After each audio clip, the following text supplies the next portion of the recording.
Hi and welcome to Programming Percy. In this tutorial, we will be looking at RabbitMQ Streams and how we can use them in Go.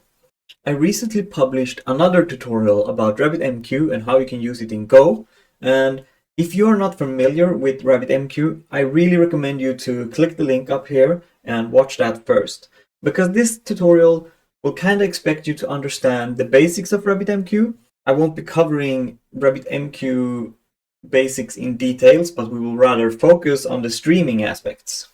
For me, I have always been relying on using two message brokers. I have been using RabbitMQ, but I have also been using Kafka. So the difference between them is that Kafka allows us to have this append-only log, which is great when we have to replay events or when we have to time travel in our applications, or just when we want events that persists forever for auditability reasons. Now, time traveling is when you can replay events from a certain time in your system. Now, using two brokers, both RabbitMQ and Kafka, has the negative part of adding complexity. You have two systems to take care of, and you have to handle both brokers. What if we could use just one of them? I'm going to be honest with you, I have stuck with Kafka for a long time, but RabbitMQ released a feature called Streams in 2021. It has taken a long time for me to actually test it and use it in production, but I finally did, and I'm so glad that I actually did it, because it will help a lot to have one system running, and streams were really working well. So streams are designed to actually help us with the problems that a regular queue can have. And how they work is that each event that is sent on the RabbitMQ stream is actually written to the file system. It is persisted there forever unless we specify something else. But by default, it's forever. So each event that flows through the stream is indexed, and we also save a timestamp. So that allows us to easily replay events and trigger the time traveling and whatever else we need for auditability, etc. Now, one other reason that we cannot forget to mention is one of the negative parts about using regular queues in RabbitMQ is that if you have a fan-out exchange, each consumer has to create their own queue. This can lead to a lot of queues being created for no particular reason. But Streams allows us to actually have multiple consumers to the same stream, which is amazing, and we can get rid of a lot of boilerplate. And what's even more amazing is, if you're familiar with RabbitMQ, if you're already using RabbitMQ in your systems, converting to using streams is almost seamless. It's really easy. They really found a fantastic way to implement this without adding a bunch of complexity. So I guess we should dig right in. Now, in this video, we will be covering the following topics: what streams are, how they work, how to use the streams in Go, what Stream Core and the Stream plugin is, and their differences.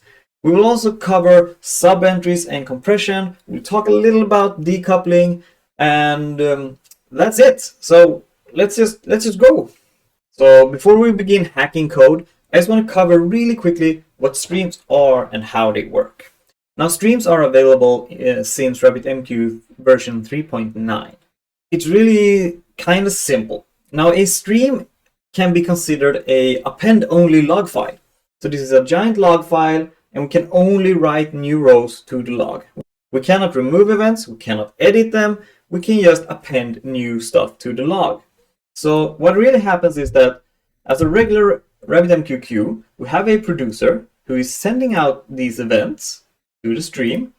The stream then persists the files on the hard drive by writing them to a giant file. And when somebody tries to consume it, RabbitMQ will simply read from this log file and send it back to the consumer. Each event gets an index and a timestamp, and these two are used to kind of know which event is what and when they occurred. And those two informations will allow us to later replay and fetch only a certain event, etc. And this is really great, because a regular queue, you consume the message, you acknowledge the message, and then the message is gone forever. But with a stream, you can consume the message, but the message is still there for anybody else to consume. So this is kind of basic. You have producer, they send an event, the event is stored on the disk, we can later fetch the event. This is the basics of RabbitMQ Streams core. You can see up here I wrote core because we have something called stream core. Stream core is the basic capabilities to allow RabbitMQ to handle streams. Stream core uses the regular AMQP 0.991 protocol. So stream core is possible to use with any RabbitMQ clients out there, basically. And a stream is kind of a queue, which you will notice very soon. Stream core is seamless to use almost. You can just use it right away. But streams have these amazing capabilities. They allow us to, instead of using a plain text protocol, they allow us to use a binary protocol, which increases the speed a lot. But to use the binary protocol, which is AMQP 1.0, we actually have to use something called the stream plugin. The stream plugin works in exactly the same way for you as a user. We have a producer, they send the events are sent as binary format instead. The stream will then take care of writing the files to the disk, and the consumer can fetch them just the same way as before.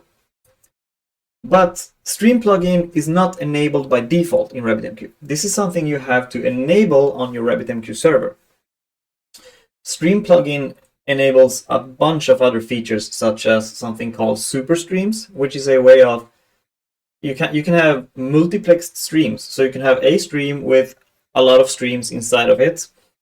So that's the difference between Stream Core and Stream Plugin. Stream Core is compatible with AMQP 0.91, which is basically every RabbitMQ client out there. Stream Plugin offers better capabilities, extended capabilities, a better protocol which is faster, but you need to enable it. And you also need to use another SDK. We will cover this very shortly. So why would you go through the trouble of using the Stream plugin when you can use Stream Core? Well, according to RabbitMQ docs, Stream Core can handle hundreds of thousands of messages per second, which is a lot. But Stream plugin can handle millions messages per second. So that's quite a benefit, and we always want to maximize. So let's start by learning about Stream Core, so we learn about the concept of streams and how they actually work. So let's begin using RabbitMQ Stream Core inside of Go. Now, I made a small picture that will illustrate basically how you create a stream. It's actually really simple. You have a SAD developer here who wants to create a queue. So he initiates create queue either by the SDK, the configuration file, or the RabbitMQ CTL, and he gets a queue. Now down here you have a happy developer. He wants to do the same thing. What he has to do to start using streams is simply add a header. We will be covering these headers. I just want to mention it quickly before we start going. RabbitMQ allows you to upgrade a queue when creating it by adding the XQ type and set it to the value of stream. That's all we need to do to change a queue into a stream. You can't modify an existing queue into a stream. You need to create a new one. So I'm going to go ahead and create a new module. I'm going to do go mod init programming Percy streaming MQ. You can name it whatever you want. So once you have initialized a module, we won't really be using the module though, but for now, let's make a new folder. I want to make a folder called producer. I also want to make a folder called consumer. And we want a main file in each of those. So let's go ahead, touch producer, main.go, touch consumer, main.go. So we have two files.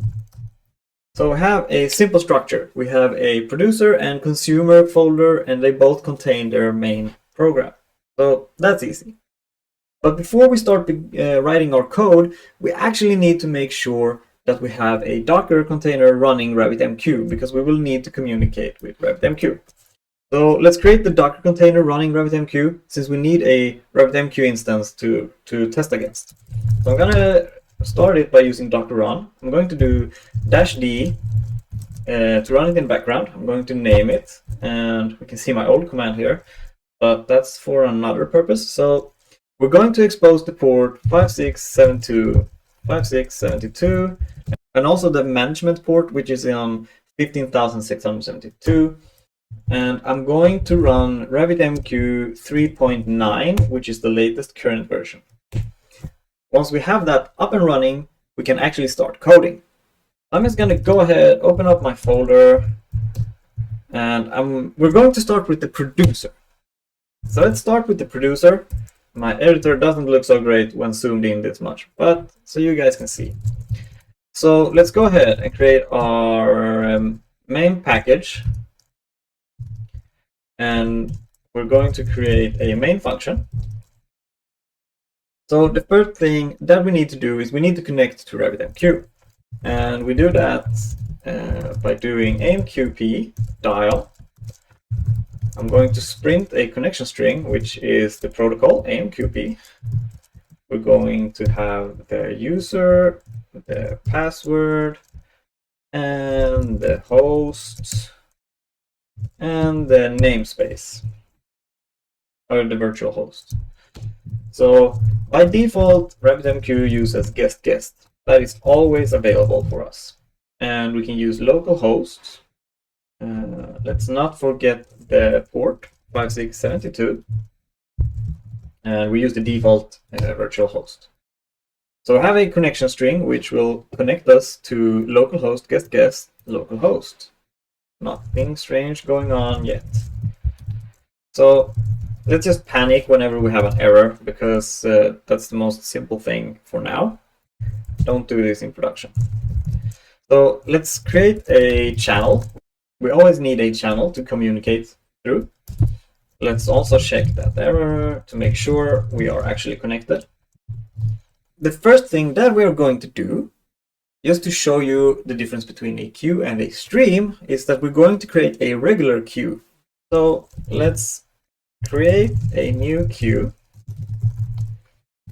And we do that by, again, I won't be covering what a queue is, how to declare it, etc., the parameters we use to declare it, because I covered that in my earlier video. So if you're unfamiliar with that or feel that I don't explain this, it's because I kind of expect you to understand this before starting working with streams. Now, let's create a queue and let's name the queue events. We're going to send events on it. So we're going to, I need to check which variables I need. So let's jump up here. Let's apply a code action. We're going to import font and AMQP. We will import the AMQP 091 module so that our program actually knows what's going on. So always when I import AMQP, I like to add an alias so that it's a little bit easier to use the module. So let's go ahead. Now we know we have syntax highlighting. We're going to make it auto delete false, exclusive false, no wait. Let's set that as true.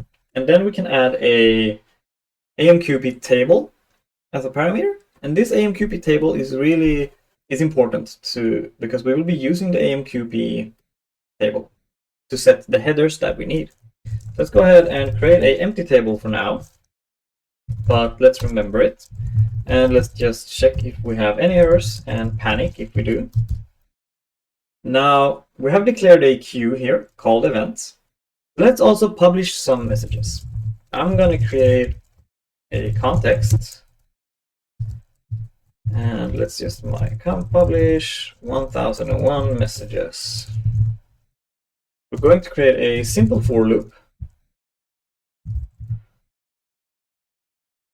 And let's just make it loop to 1001. And let's increment like that. No compiler. Let's see. Let's organize the imports.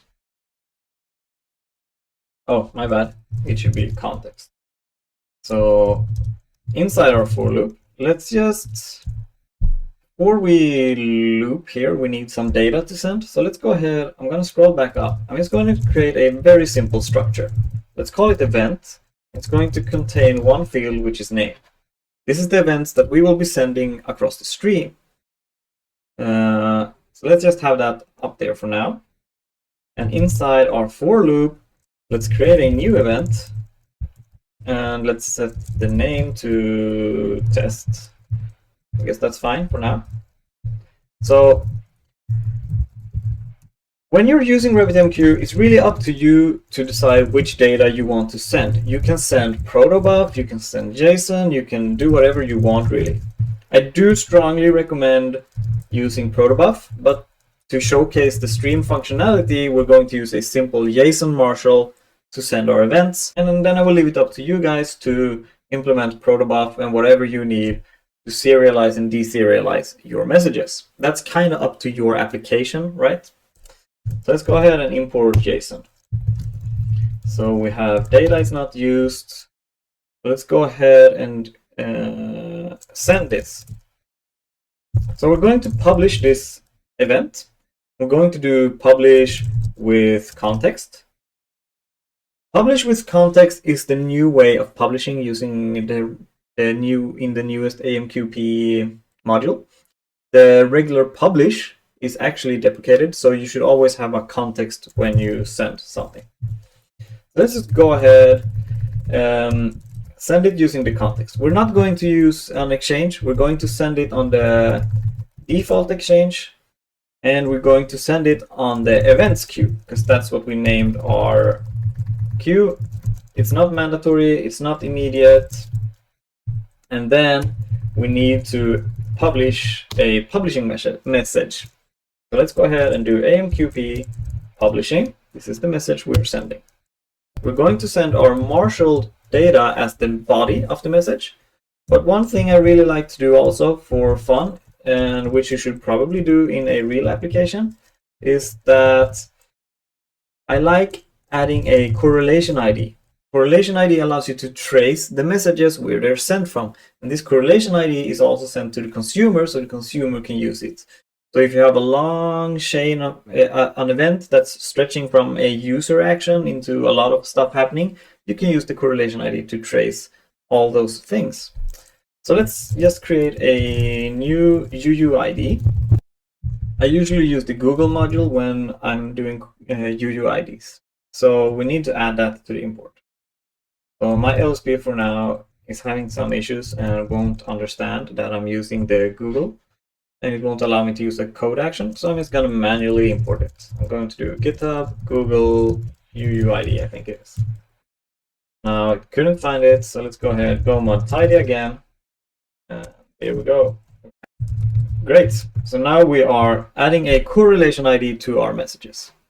But not forget to check if there's any errors when sending, just to make sure we're doing everything correct.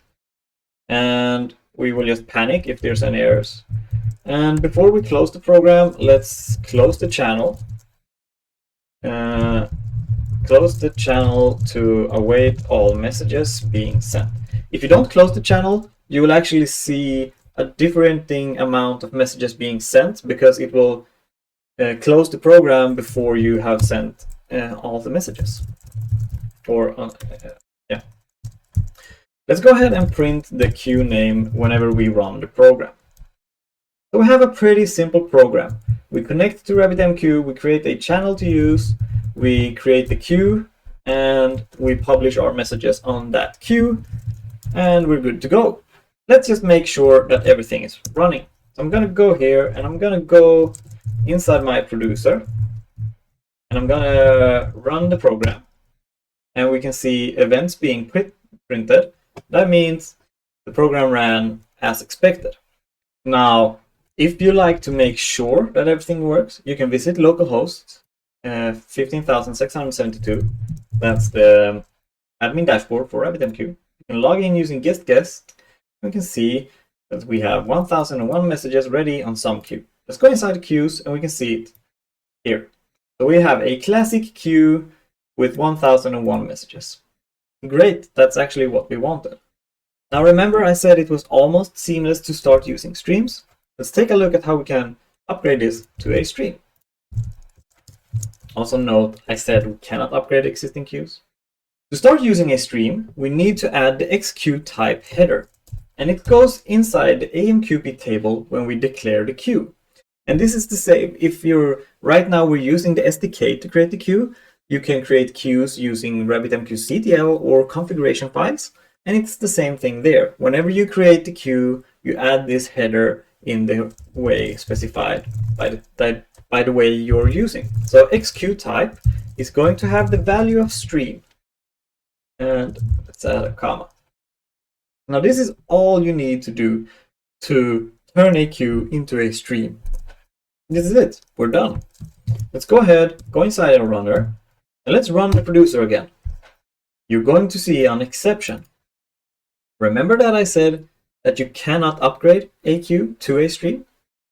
That's why we're trying to upgrade an existing queue called events into a stream. So what you need to do is you need to go into the admin dashboard or use the command line to remove the queue that is already existing. I'm just going to go ahead and do docker exec interactive RabbitMQ, and I'm going to use RabbitMQ CTL delete queue, and we call it events, right? So I'm deleting the events queue. Once that is deleted, let's go ahead and rerun our producer. Boom, we get the queue name printed. Or should I say the stream name? Because if we open up the dashboard again, we can see that the type is now actually a stream. Great. So we have created a stream. It has 1,000 messages, which we can reread all the time. We're going to do that soon with a consumer. But before we do that, I'd like to talk a little bit about retention. So right now, we are persisting all the events to the disk. And that's good. But what happens if we keep saving all the events to our disk? I mean, eventually we will run out of space. So we need to come up with some kind of retention plan, because we probably want to store the events forever, but do we have disk space to do it? And that's something you can configure so you don't have a crash. But you need to consider your application's needs to handle this. When we talk about retention in streams, we're talking about time-based retention or size-based retention. Now, size-based retention is when we have the ability to say whenever our log file is too big, when it's size 5 gigabytes, I want to start retention. Whenever the total size of the stream reaches that point, it will actually start applying its policy on how to handle it. The default policy is that it will actually delete the oldest segment.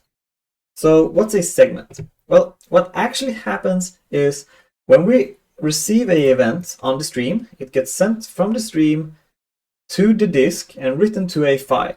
And these log files are called segments. And we can configure how large our segments are. So let's say we want our stream to handle 1 gigabit of space.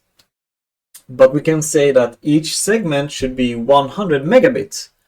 So whenever our disk is full, when we have 1 gigabit, it will delete the first 100 megabit that was present on the stream. Now, you might be thinking, but I'm using stream because I want to persist data. And you're correct. But you need to have a plan for what should happen whenever the disk space runs out. Should you start? And instead of crashing the application, the retention plan kicks in. So that's the default behavior. It starts deleting the oldest files. There's ways of handling this. One common way is just uploading the files to a backup system, to a backup storage. Because you can always import the segments whenever you would need them. You wouldn't have to store streamed data for 25 years on the same disk. You could have some kind of cold storage which you can load, etc., or configure over another stream, some kind of archived stream, or whatever solution you find suitable. But you need to know that you can configure these things, or you should configure these things. There are three different configurations we will look at, and it's the extreme max segment size bytes.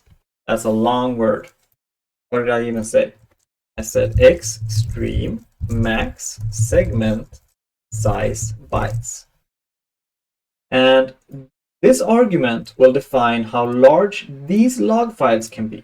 Remember, we have 1 gigabit, and each log file is 100 megabits.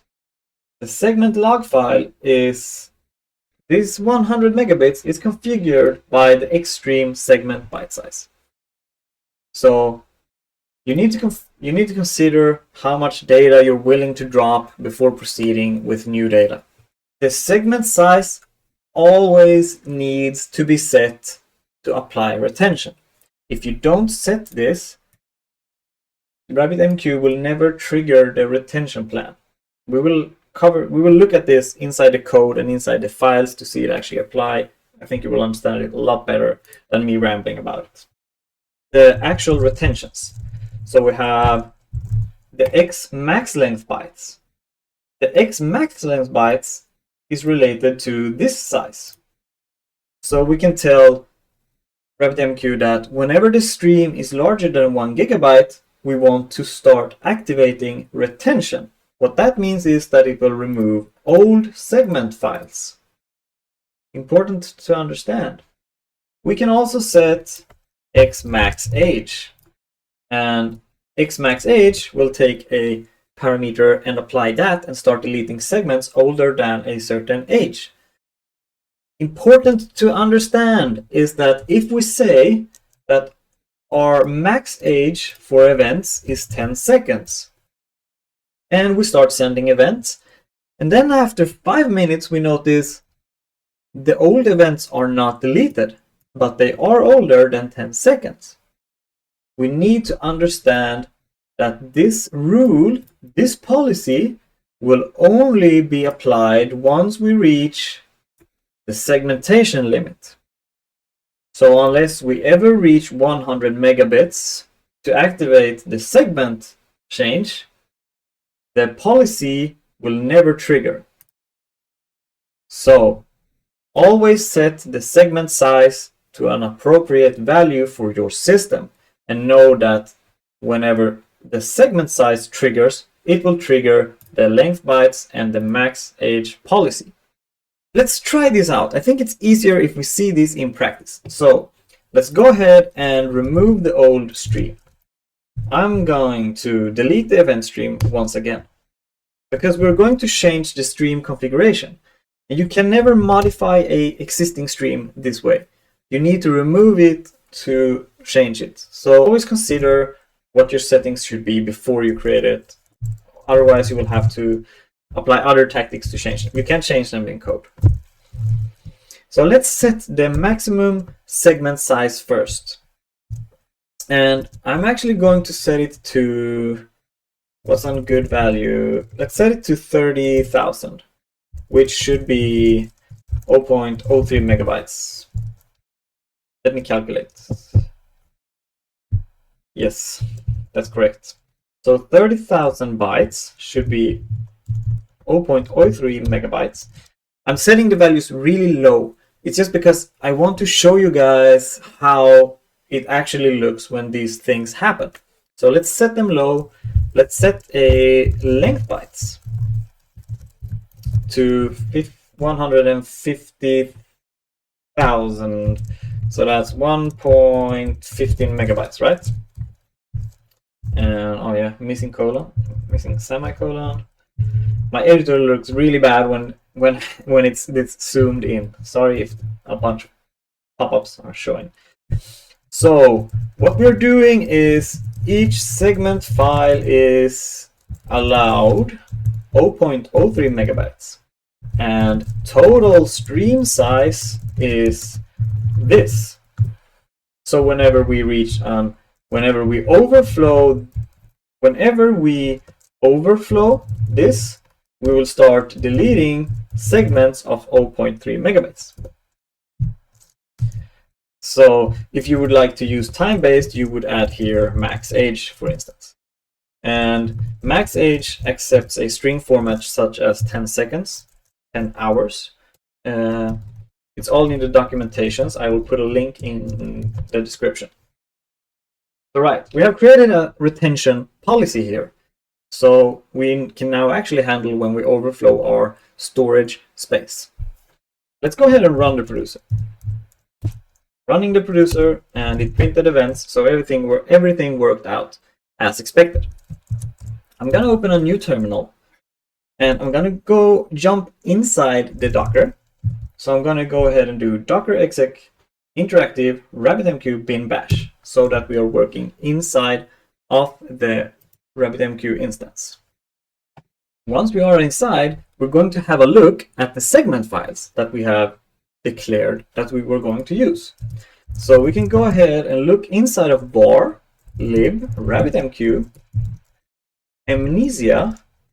I have no idea why it's amnesia, but sure.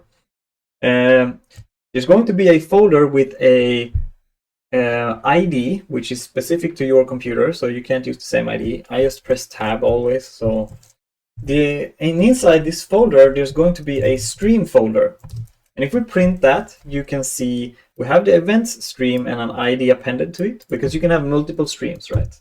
All the files are stored in these folders. So if we print this, let's do this. So if we print whatever is inside our stream folder, we will see that we have an index file and a segment file. You can actually see the size of the segment files. Let's go ahead and add an age to the ls. So ls ALH will print the human readable size, which is 37 kilobits. And this seems appropriate because this is kind of what we configured. You may notice that it's not exactly the same as we configured, but that's because it's impossible for RabbitMQ to match it exactly. You will always see a little bit above it and a little bit below it, depending on the size of your payloads. So it's hard to match exactly. So we have the segment files, and these segment files are actually the storage for our events. And if we append these, we will probably see we are close to the limit that we set. This segment file is not yet complete, but whenever this file completes, it will start deleting the older segments, which are these segments. So the first segment is always 0, 0, 0, 0, just 0 all the way. So whenever we get new events now, we will probably overflow our size limit and start removing the old segments. We can actually view one of these files. So let's just print one of them. And let's move into this folder so we don't have to type. And we can add the segment file. So here you can see this is what the segment looks like. We have a routing key, an event ID, some binary data, and our payload, and a little bit more binary data. You don't need to worry about the formatting inside the files. That's up to RabbitMQ. But it's good to understand it stores each event as a row. Let's go ahead once again. I'm going to do LSA so you can see all the files. Let's go ahead and rerun the producer so that we send more events, which will cause us to overflow the retention rule that we set. I'm just going to go ahead and run it. Let's jump back to our container and let's execute ls again. And you will now see all the old segments are actually deleted. And this is because we have reached our maximum space that we allowed. Our size limit was overflowed. RabbitMQ handled it for us, and this is really good to know. You need to really consider the configurations that you apply so you don't delete stuff that you don't want to delete. We have a producer. We have watched how the streams are working and how they are writing files on the disk to kind of remember what's going on. Now we need to consume them, of course. So let's go ahead, jump back to the code, and we're actually going to create a consumer so we can start using the stream. And I'm going to go ahead, open up the consumer main, and let's go ahead and fill this out. So package main, and we're going to do exactly the same thing as inside the producer. So I'm just going to copy the producer or parts of the producer. Let's copy this and let's remove this. So let's copy the first part of the producer into the consumer so that we are now doing the same thing. We're going to connect to, we can remove some of the imports. We don't need the context. We only need font and AMQP. So we're going to do the same thing as the producer. We're going to connect to the RabbitMQ. We're going to set up a channel to communicate over. We're going to do one thing that you need to do when you're working with streams. You need to set up a quality of service. So go ahead and do channel.qos, which will set up the quality of service. And you need to set up a prefetch count and a prefetch size. Now, the prefetch is basically how many messages you will accept before sending an acknowledge to the server that they can send more messages, so the server doesn't overflow you. So let's go ahead and say that we want 50 messages and we want 0 prefetch size, and for the global, let's set it to false. So let's also, I won't be covering globals and stuff because we did that in the earlier video, so I'm kind of assuming that you have a grasp of what's going on. So let's see, I have a syntax error someplace. If error not equal, oh sorry, if error not equals nil, of course, let's panic. Right, so once we have that, we can start consuming our stream. One thing that you need to understand also, that you cannot use auto acknowledgement when using streams. Auto acknowledgement has to be false. If you set auto acknowledgement to true, your application will crash. It will not allow that. Auto ack has to be false. It will not work with streams. So let's go ahead and do channel consume. And the stream name is events. And the consumer name, what should we do for consumer name? We will do events consumer. That's really imaginative.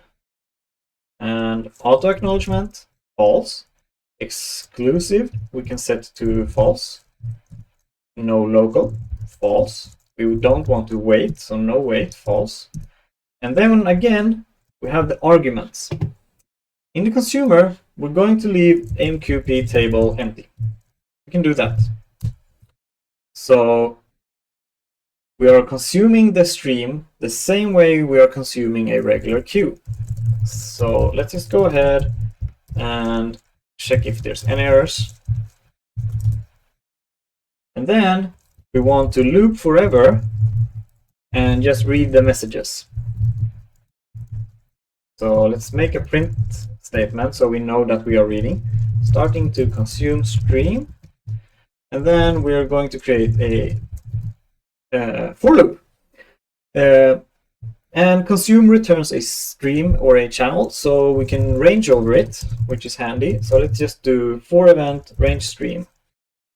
And let's print some information regarding the data that we are receiving. So we're receiving the event. Let's just do event, and let's print a string new line.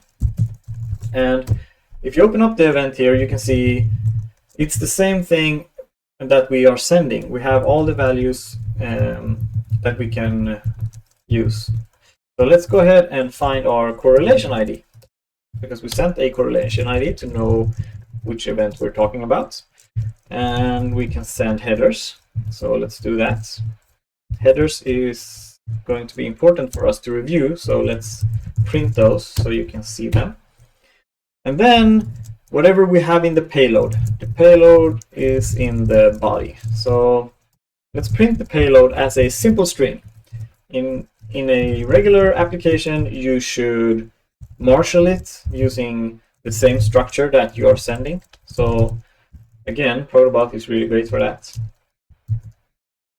And then let's just close the channel. So we, and when we exit the program, we make sure that we have emptied So let's go ahead. Once we have done that, so we connect to the RabbitMQ, we start consuming the events, and we print them. Let's go to consumer, let's run the consumer, and nothing will happen. Now you might be wondering why. Why is that? So you can go ahead and run the producer again. You will see a bunch of data being printed.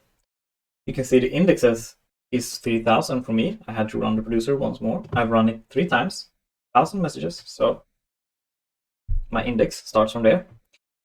But you might be wondering, why didn't it print messages when we simply ran the producer?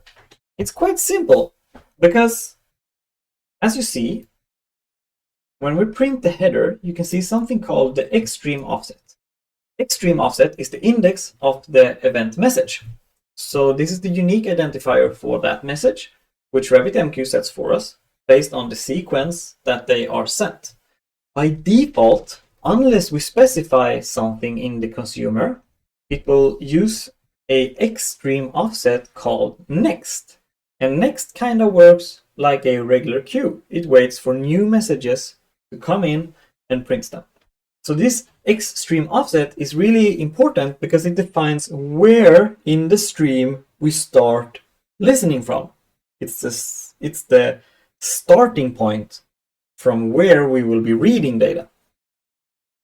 And there's a bunch of different extreme offsets that we can set. Let's take a quick look at them. So let's go into our code. We're going to change the consumer. Remember, everything is kind of an extension of queues. So we need to add this as a header. So let's go ahead and do extreme offset. Say that we want only the offsets starting from 3000, since I've printed it once more. We will get any messages after 3000. So we can save the file, go back to the runner, and run the consumer again. Let's clear the screen, and let's run the consumer. You can see we are getting every offset above 3000. If this is the first one, because why don't I see stream offset number 1, you might ask? It's because the segments are deleted. We have overflowed, so we are seeing the first event that is persisted after the overflow. So what we can do is, maybe we only want events after 3100. So we can go ahead and clear the screen. We can jump back. Let's do 3100. Let's run the consumer again. And now you see we only get events with a stream offset above 3100. It's a sequence which is auto incrementing which each event received on the stream. So that's how you use the offset to specify where to start. But sometimes you don't know where to start. So there's a bunch of other offsets you can use. You can use last, for instance. Last is going to print the last chunk written to the segment file. So not the whole segment file, but the last written chunk that RabbitMQ made to the stream. So what if you want everything? Then you would use first. First will return the first index found in the earliest segment file. So it will take everything in the stream as is. So first is useful when you want to replay from the start, for instance. If you don't specify any extreme offset, it will use next, as we saw earlier. Next just kind of waits for new messages. So we have next, first, and last. But we also have the ability to specify time-based. So let's say I only want messages that are 5 minutes ago. So I specify 5M, M for minutes, and it's H for hours, etc. Y for years.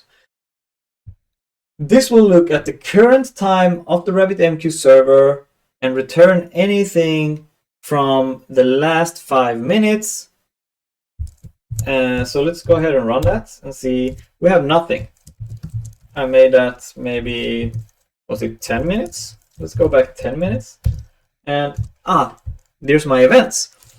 And this is useful. Say that you patched a system and introduced a bug 2 days ago. And you need to replay every event since that date. You can kind of go back in time this way and just replay it, which is very, very, very handy if you're using an event-driven system. So one thing to understand is that whenever we set the extreme offset, we set the starting point. So if I say start reading events from 10 minutes ago, that's the starting point. There's no end. After it have grabbed all the events from 10 minutes ago, it will go back to next. So it will wait for new events, the way we have configured this. So that's something you always need to remember. You set the starting point with this. So far, we have been using the stream core. And as you have seen, it kind of works off the bat with regular queues and stuff. You use the same SDK as the other RabbitMQ stuff.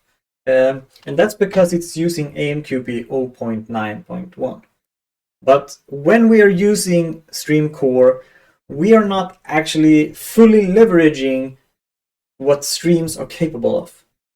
Remember earlier I said hundreds of thousands of messages using Stream Core, but if we use the Stream plugin, we will see millions of messages per second.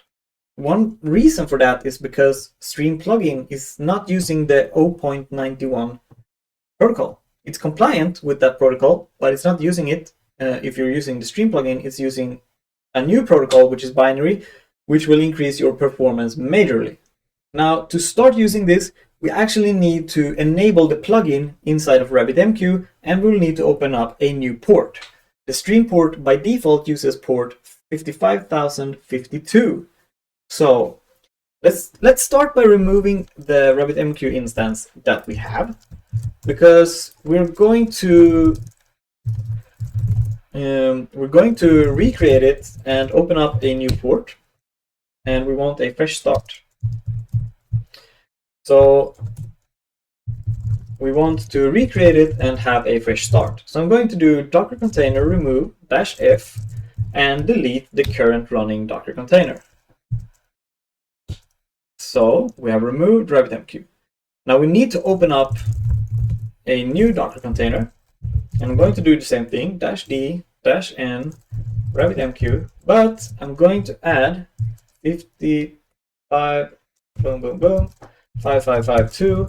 We're going to also add the old port, the regular port, because I want to show you guys that we can use Streams plugin and regular Streams together. Now, when we are creating our Docker container, we need to add an environment variable, and it's the server additional Erlang arguments, because we need to update the RabbitMQ configuration to advertise a host name. And this is really important because if you don't do it, Stream plugin won't work. I don't fully understand the reason why. I've been reading their documentation and a few issues on GitHub related to this, but I kind of only find information that you need to have it. Something about the new protocol, I guess. So let's just add it, and we're going to do RabbitMQ Stream advertised host is going to be localhost. We're going to have a no loopback, and we're going to use the same RabbitMQ version as before. So run that command, and now we also need to enable the plugin. Enabling plugins in RabbitMQ is really easy. You can do it using RabbitMQ CTL. So let's go ahead and do docker exec RabbitMQ, and inside RabbitMQ we're going to use the RabbitMQ plugins command, and I want to enable RabbitMQ Stream. This will enable the RabbitMQ Stream plugin. You should see that it prints RabbitMQ Stream has been enabled. If you want to use the management UI, there is another called RabbitMQ Stream Management. Now, if you enable that, you will also be able to view the streams inside the RabbitMQ web user interface. It should actually create a new tab for you. If I refresh my website, we can see it here. This wasn't present before, which indicates that we have enabled streams. So sadly, we won't be able to use the same package that we did here. We won't be able to use the AMQP. The RabbitMQ official team provides a SDK for the stream plugin, so we're going to have to change to that plugin. But it's not a third-party library or anything. It's still maintained by the RabbitMQ team, so that's great. So to make this easy, I'm going to create a new folder called Producer Plugin to indicate that this is a producer using the plugin, and it's going to be a folder plugin. And inside Producer Plugin, I'm going to create a main file. We're going to create a main module.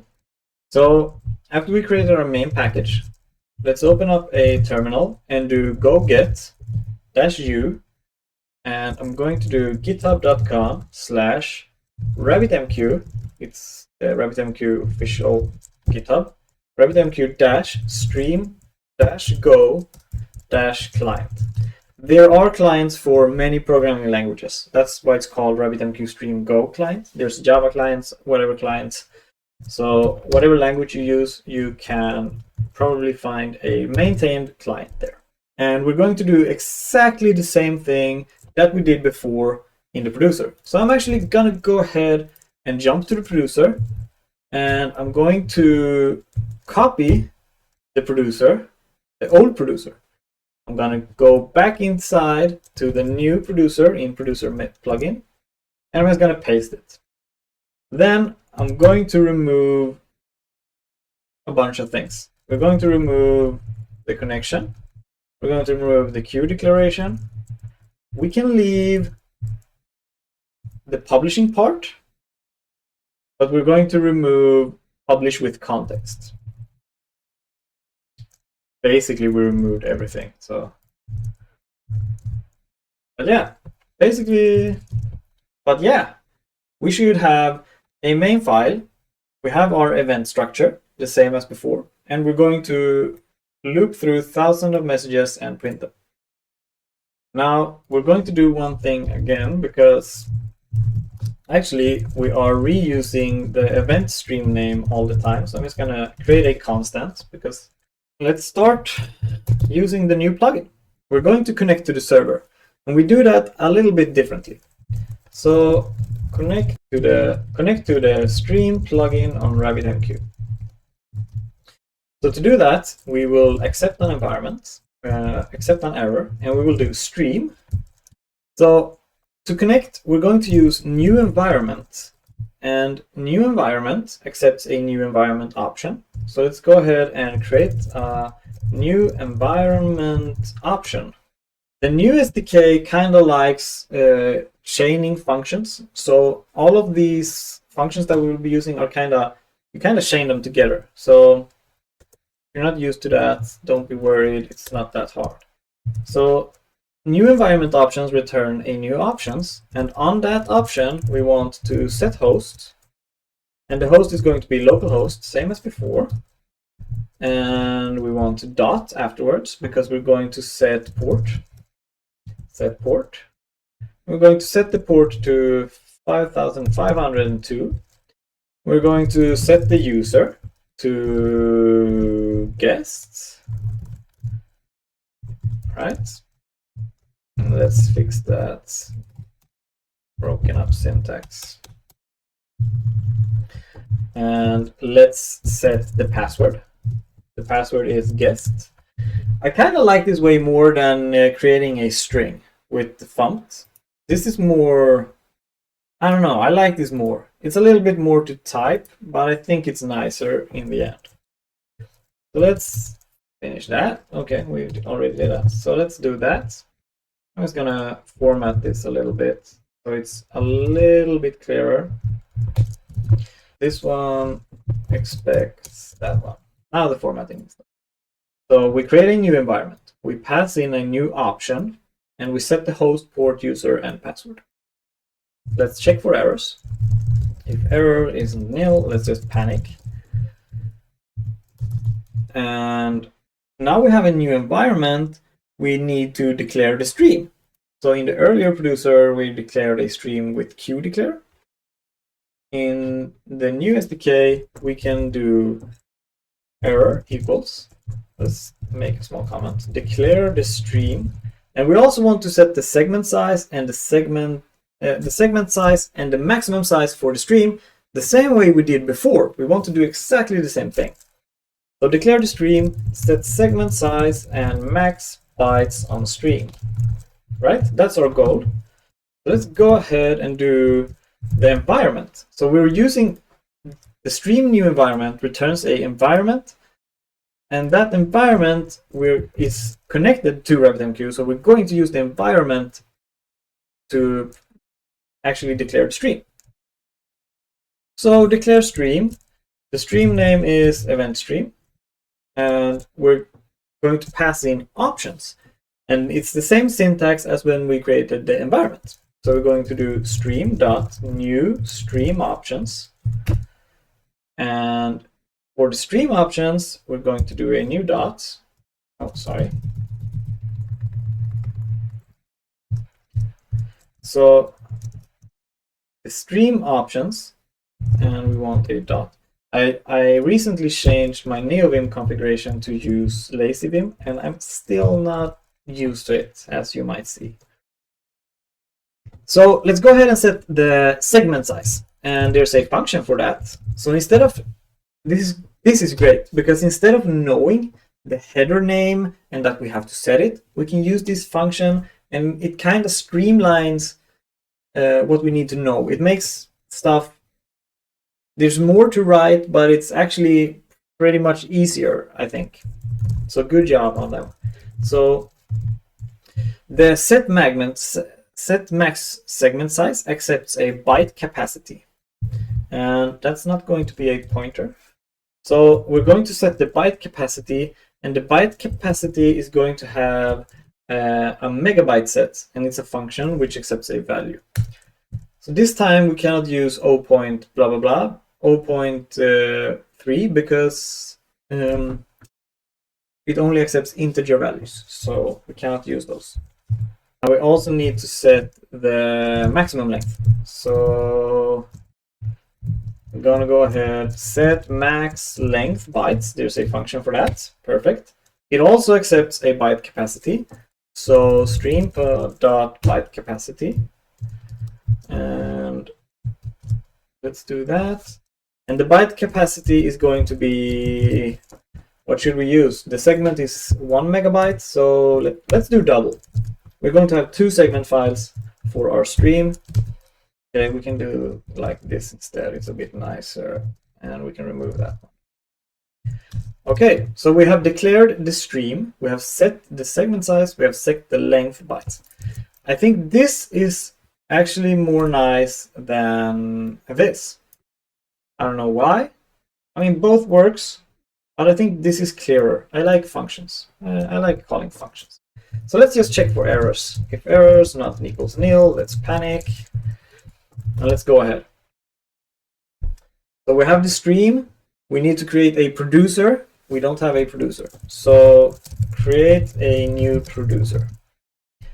So let's begin by creating the producer options. So producer options, let's do that. And they're part of the stream module. So new producer options. Always when it comes to creating new options, you'll notice it's the stream module. So stream.new stream options, stream.new environment, stream.producer. Okay, so we have a producer option. So let's see what we can do with that. Here we can set a few things.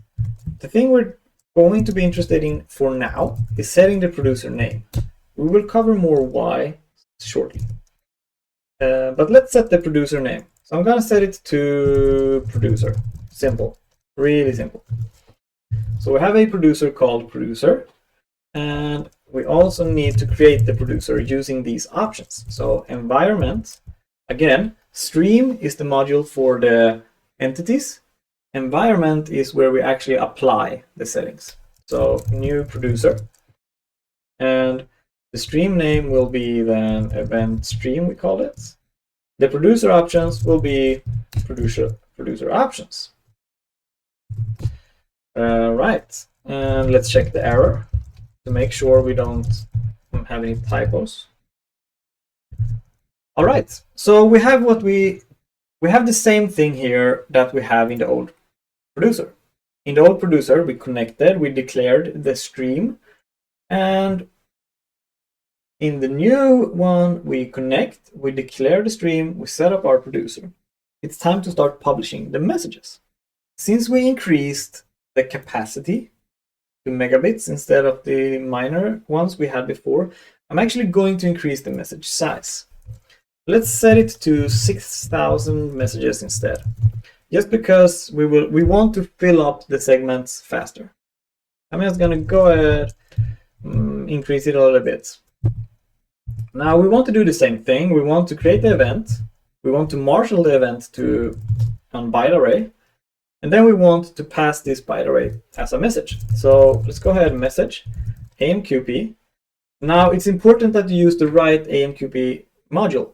We're not going to use 091. Remember, the stream plugin does not use version 091. So you need to use the RabbitMQ streaming client AMQP module. And there's a function called new message which accepts byte array data. So let's just pass in our data and go ahead. And now we have a new AMQP message. AMQP message returns AMQP 10, which is a structure. We can actually have a quick look at that. So AMQP 10 is the structure that we are sending over the network. It has a few properties that we might be interested in. So for instance, the properties, what's that? The AMQP 10 properties is message ID, user ID, who it's to. We have the correlation ID, for instance, and a lot of other stuff that we usually see in the AMQP 090 header. So we want to add correlation ID because we did that in the earlier version. So in that, we set the data and the correlation ID. So let's go ahead and create a property. And it's part of the AMQP package now, module now. So module message property. And it's a structure. And in the properties, we want to set the correlation ID. And the correlation ID should be UUID new string. And as we can see, we are not using the properties yet. So let's apply the properties to the message. Message.property is props. And let's go ahead and also send it. Sending messages is really easy. We do if err producer dot. You can see here we have a batch send, which accepts an array of stream messages, and we have send, which accepts a stream message. Maybe I should clarify that AMQP new message returns a AMQP 1.0 structure, but that structure fulfills the stream message interface. So there's no worries there. So let's go ahead and pass in the message. And we want to check if error not equals nil, panic. So this way we are sending the message and we apply properties to our message this way. And in the end, we want to do the same thing. Instead of closing the channel, we're closing the producer whenever we shut down the program. We can remove the context, we no longer need it, and we can apply a code action to organize the imports. So we're done, all the warnings are gone. All our warnings are gone and everything looks good. So what are we doing again? We're creating the environment, connecting to the server, we declare the stream, we create a new producer and we send 6,000 messages. It is possible to batch send messages, as we said. If you have an array of messages instead, you can use batch send. But actually, if you traverse into the code of the SDK, you can actually find that batch send is being used. Batch send is actually being used under the hood. So I'm just going to go ahead and do send for now. Okay, so our producer is done. So let's go ahead and go back to the runner. I'm just going to jump back. I'm going to go into producer plugin. I want to use my new producer, which is running the new and improved stream plugin. I'm going to run that producer and let's see what happens. Okay, no errors was panicking. So that means our stream has gotten data. We can take a look at it by jumping to the UI, go to queue, and you can see here we have 6,000 messages inside our queue or our stream. And you can see that our values are actually applied here. We have segments of 1 megabyte and a total size of 2 megabytes. We can actually, to show you guys that it's actually doing exactly the same thing as before, let's jump into the Docker container. Let's do docker exec -it RabbitMQ bin bash. And we can go inside var lib RabbitMQ amnesia rabbit, and we go into stream, and we will have our stream folder. So let's go inside that stream folder and let's do an ls. And you can see the same thing as before. We have a segment and we have an index file. Now, if we keep sending messages, we will see more segments. In our case, we should only ever get 2 segments. One thing you can do to see the difference is if we print the segment file. I don't know if you remember when we printed the segment files before, but we could actually see a few data points, but now we can see that it's all binary except for our payload. Remember, the payload is up to us. So if you want a binary payload inside the messages, you have to use protobuf or another binary message protocol. But the actual RabbitMQ event is binary. Under the hood, the stream plugin is working exactly the same way as the stream core. So at this point, we are producing events to the stream plugin. We can actually start consuming them. One thing I kind of want to show you for fun is that if you go inside the runner now and you run the old consumer without changing anything, you don't have to change anything. Let's run the consumer and see what happens. We are actually seeing the stream plugin messages because the consumer, going to the consumer is configured to use the events stream and from 10 minutes ago. And that is the stream we just created. So the stream plugin and the stream core are using the same fundamental core. The plugin is only an extension, so they can work together. You can listen to that stream from my regular AMQP 090, but it will be using 090 but it will be using the old protocol to handle it. So you won't get all the fancy extra stuff. So we kind of want to change that anyways, because right now we have a great producer and we have a semi-great consumer, but we want 2 great entities, right? But it's important that you understand that the underlying basic structure comes from the stream core. Even if you're using plugin, it's using the core, but it has these extended capabilities basically. Let's go ahead and create a new folder. And it's going to be consumer_plugin, and in that directory I will have a new main file.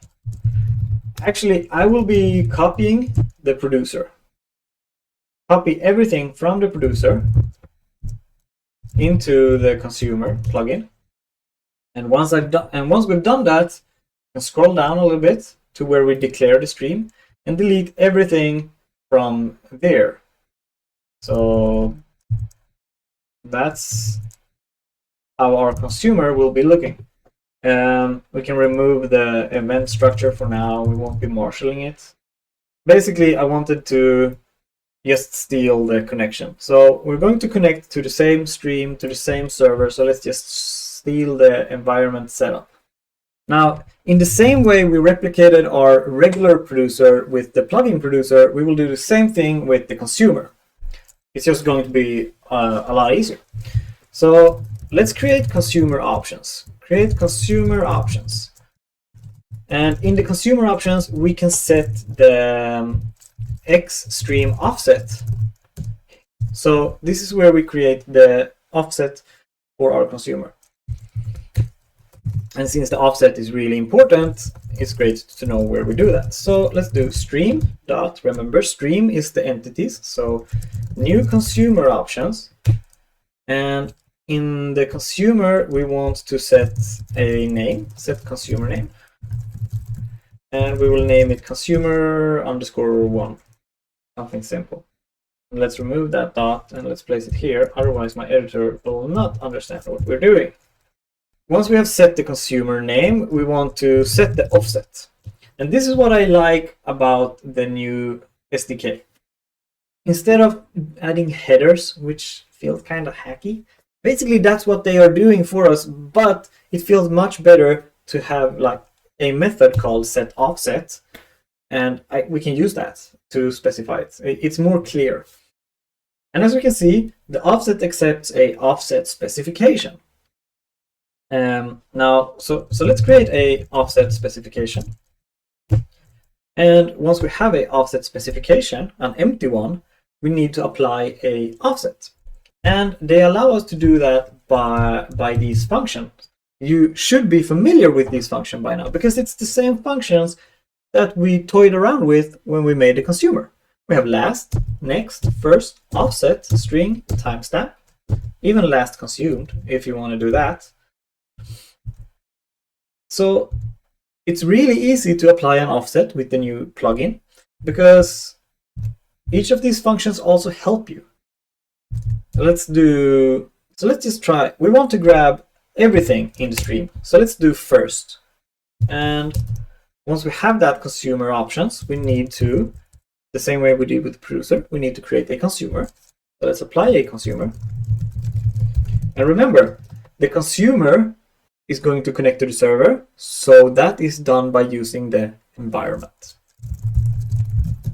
Entities in the stream module, connections in the environment. A new consumer. So the stream name, and we have that in a constant. Now you can see here the second parameter is a message handler. You might be wondering what that is. So let's jump to the message handler. And we can see here that message handler is an alias for a function which accepts a consumer context and a AMQP message, the same AMQP message that our producer are sending. Let's copy that function signature and let's jump back to our consumer before we go on. And let's create a function message. Let's call it message handler.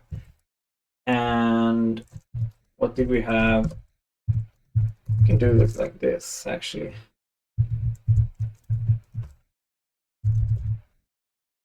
So we have a function called message handler, which accepts a consumer context, and the consumer context is a entity, so it's in the stream package. And again, the message we are grabbing from AMQP. So we have a handler. So what are we going to do in our handler? Let's do the same thing as our previous consumer. In our previous consumer, we kind of just printed everything, right? So let's do that. Let's print what we have. We have message, which, okay. Let's do this for now. And let's go here and add our message handler. I need to correct the syntax, otherwise my editor won't know what I'm doing.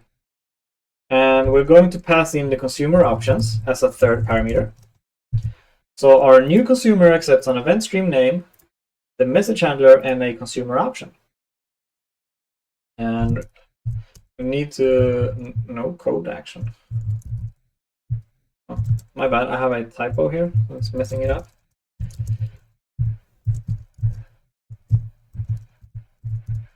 Okay, so let's apply a code action to import font. And let's take a look at the message. So the message is the same thing we did in the producer, so it's very familiar. So we know that there's a properties field with the correlation ID set. So let's print that, and let's also print the data inside of the message. And the data you can get by doing the message.getData. GetData will return the bytes inside your payload. So in your business logic or your application, you would unmarshal your data into structs here, and then do something with it, of course. So this is a simple message handler which we pass in as a second parameter to the consumer. Now, what new consumer does is it actually starts a background process which listens on the stream and starts for each message that we receive, it applies the message handler. So we don't need to do anything more with that for now. Let's just check if there's any errors. And then let's close the consumer once we're done with it. And since we want to actually have this program running for a while, let's, for now, during this tutorial, we're going to use a sleep. And let's import time package. So the consumer is not that long. We create the environment, we connect to the server, we create a consumer offset, a consumer option where we declare the offset, and we start consuming, and then we sleep and wait for 5 seconds. So let's go ahead and try it out. So let's move into the consumer plugin, and let's do go run main.go. Oh, my bad. We have a few imports I need to take care of. Let's do a code action, organize imports, and save the file. And now, ta-da! We are seeing the messages. This is great. So now we see the correlation ID and we see the data being printed from the messages. So using the new SDK for the plugin is really, I like it a lot. Let's try just for the fun. So we want to grab only events after 6,000 event, or after the index 6,000. So we can use the offset specification. We can apply the offset function. The offset function accepts a int64. So let's just insert 6,000. We have applied the offset. So let's rerun it. And we see 2 events, which is correct. We have 6,002 events. So that makes sense. And then the program exits. At this time, we know how to publish and consume streams, both using the core and the plugin. And there's one thing I'd like to mention that we will just review really quickly. I try to keep it short, and it's subentries and compression. I don't know if you've noticed, but we're sending each message once at a time. That's a truth with modification, because the SDK batches it for you. But there's something called subentries that I'd like to touch upon really fast. Subentries is a technique that allows us to batch messages inside the same frame. So that's what I'm trying to draw here. We have one frame being sent, but inside of that frame, we have made room for many events. And this allows you to kind of increase the throughput, since you don't have to send 100 requests to the server. Instead, you send one request with 100 messages inside of it, and it reduces the network traffic by a lot. And one other great thing about it is it enables us to use compression, which further reduces the network size. And it can increase your throughput much, but it will introduce some latency. It's important to understand that there's a trade-off. The latency will come from the actual batching when it's waiting to fill up the buffer. And there's a default, if there's no messages in a certain time span, it just sends them. But anyways, still a small latency. Also, when we add compression, there's also the latency of compressing and uncompressing, of course. Let's look at the pros and cons. So what we need to do to enable subentry is actually very easy. So if we go into the producer plugin, and in the producer options, we're actually going to set, so batch 100 events in the same frame, and the SDK will handle everything for you. So this is really easy. Let's go ahead, do the producer options. Set subentry is a function which accepts an integer for how many messages you want to have in the same entry. I'm going to set it to 100. And then when we use subentries, we actually are able to set compression. So that's really a great part about it. So let's add a compression. We want to add stream.compression. Again, it's an entity. And we want to use the gzip function. These two lines of code will start allowing the producer to subentry the messages sent, and it will apply compression to them. To make everything clear what's going on, I want to show you quickly the network traffic so that you really can see what's going on.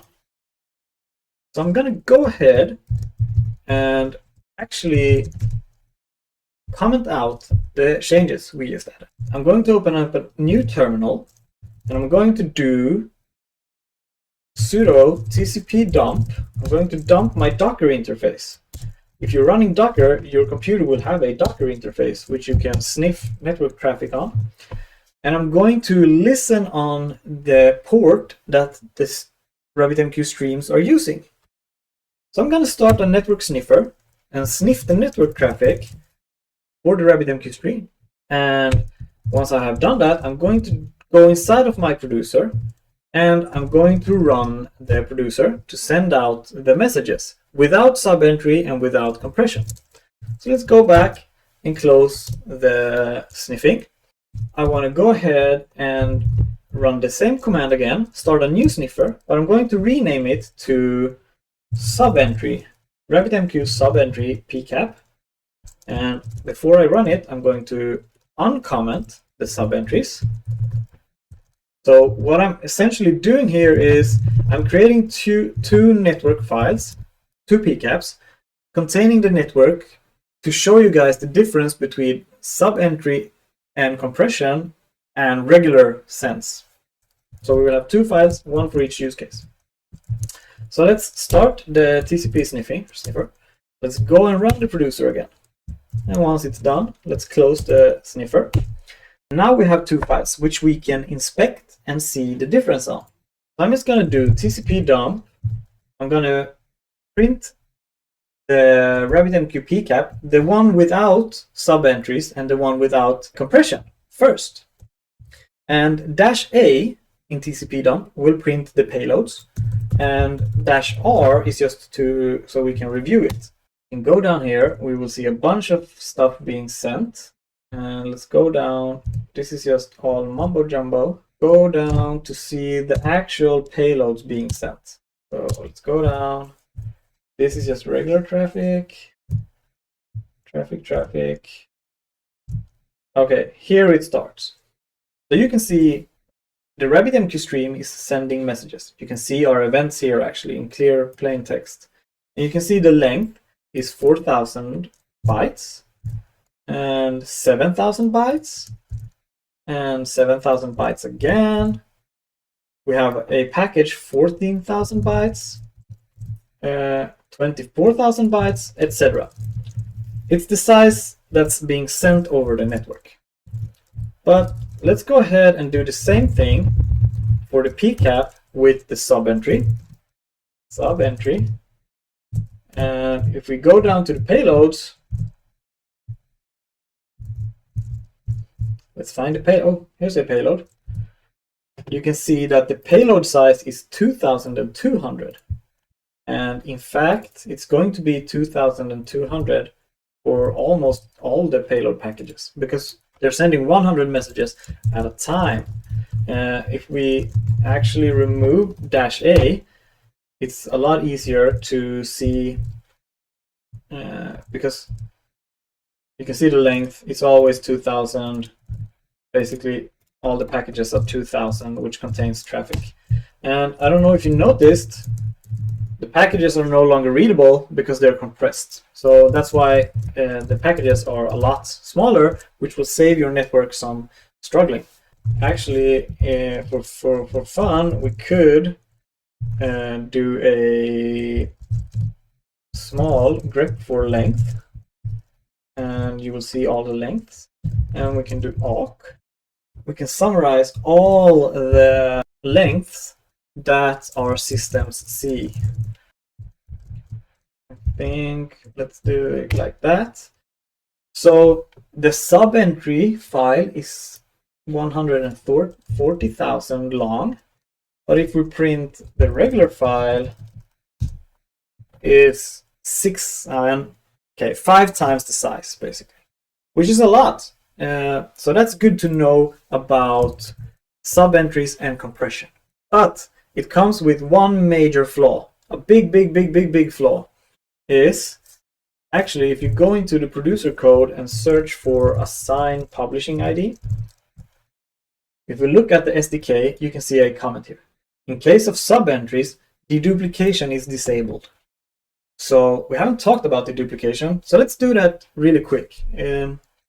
Deduplication is the act where you send one message from the system and you know that the producer knows that it sent it, but if the producer is restarted, it might get sent again, for instance, or if you have a bug, it might send the same message over and over and over again. And that's called duplication.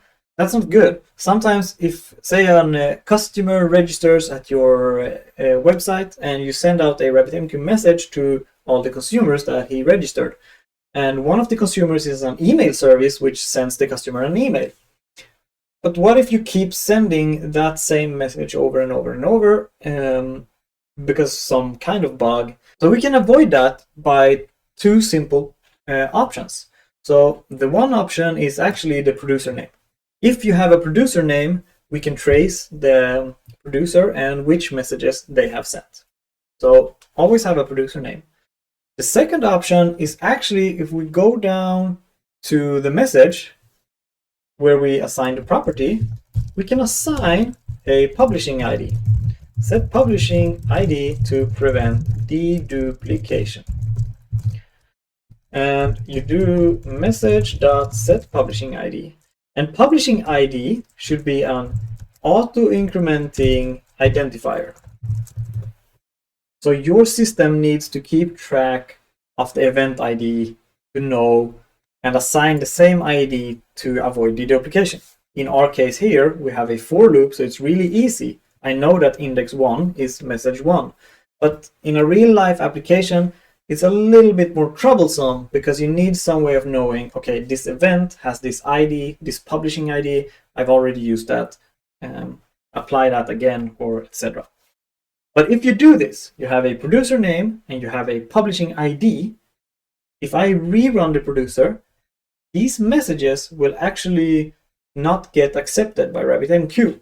But if we also have sub-entries activated, it kind of will get accepted. So that's one of the major, you have to consider which one you want the most. So to test this, we can actually do docker exec it RabbitMQ here. So docker exec RabbitMQ delete the queue events. I'm going to delete the events queue. Now it's gone. So let's go ahead and run the producer. And we should now see the queue being created. And we have 6,002 messages. Since we set the publishing ID, we set the publishing ID to the same integer, we don't have sub-entries, and we have a producer name. If I go ahead and rerun, we should have 12,000 entries, but since we are now protecting ourselves against deduplication, we won't get it. Because RabbitMQ already knows these messages has been sent before, so it doesn't add them. Now, sadly, we cannot combine this with sub-entries. So if we enable sub-entries again, and even if you set the publishing ID, it doesn't matter. So if you go ahead, run the producer again, and you will in fact see 6,000 new messages have been added. So that's kind of sad. You have to wage which one you want to use the most. Deduplication, which I feel is kind of important, or the extra throughput from compression. So at this time we have covered Stream Core, we have covered the Stream plugin. Remember, the Stream plugin is much more performant than Stream Core, but it requires a few extra steps. When you build a real-world application, I really do recommend you to kind of have your payload entities in a shared library that the publishers and consumers can import and use. In our example here, we use a event structure inside the same module, but I really recommend you to use something like protobuf, so you can marshal and unmarshal your payloads really easily before sending them over RabbitMQ, and also the consumers can kind of unmarshal. I can really recommend protobuf. Again, it's also binary, very smooth to work with. And in this tutorial, we will not cover super streams because super streams are not really implemented in the Go SDK yet, but you can follow the progress on GitHub. I've put a link in the descriptions. How badass doesn't SuperStream really sound? It sounds amazing. All right, guys, in this tutorial, we have learned what streams are, how they work, how Stream Core versus Stream Plugin works, how to use both of them in Go. We have looked at sub-entries and compression, and we have talked a little bit about deduplication. All the code used in this video you can find on my GitHub. A link in the description will be present. I really do hope you enjoyed this video. I enjoyed really making it. And I do love it when you guys put feedback and comments. So go ahead and do that. And if you haven't liked and subscribed my channel, you should really do that. I appreciate it very much. And thank you guys for all the nice comments, all the bad comments. I appreciate it all because it helps me evolve. So just reach out if there's anything I can help you with, or if there's any topic you kind of want. Thank you very much for watching. Bye.